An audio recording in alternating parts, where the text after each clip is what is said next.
بسم اللہ والصلاة والسلام علی رسول اللہ وعلی آلہ وازواجہ واصحابہ اجمعین الی یوم الدین۔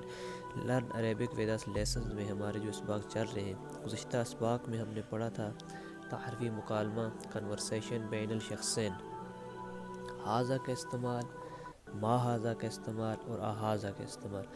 آج ہم پڑھیں گے من ہاذا کا استعمال اور اس کو سمجھیں گے چند ایک ایگزامپل سے۔ من ہاذا کیوں، کب اور کیسے استعمال ہوتا ہے۔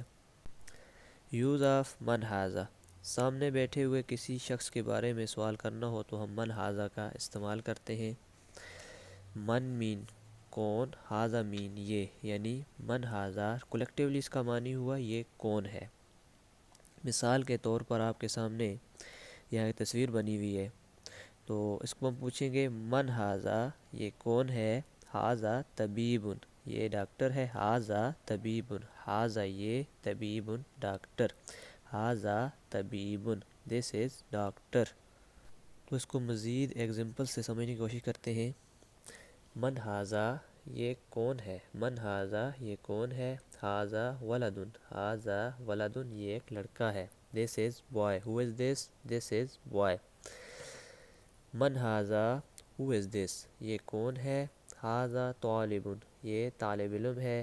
This is student, this is student. یاد رکھیے من ہاذا اور ما ہاذا کا استعمال تقریباً ایک ہی معنوں میں استعمال ہوتا ہے۔ من ہاذا یعنی یہ کون ہے، اور ما ہاذا یہ کیا ہے۔ ما ہاذا یہ کیا ہے، بے جان چیز کے لیے آپ اگر پوچھنا چاہیں تو آپ پوچھیں گے ما ہاذا یہ کیا ہے۔ انسان یا کوئی بھی جاندار چیز ہے اس کو اگر آپ پوچھنا چاہیں تو بہتر یہی ہے کہ آپ پوچھیں من ہاذا، من ہاذا یہ کون ہے۔ آج کا سبق یہاں اختتام پذیر ہوا۔ ملتے ہیں اپنی نئی ویڈیو میں ایک نئے لیسن کے ساتھ۔ اللہ یعطیکم العافیہ، یسلمک جمیعا، مع السلامہ۔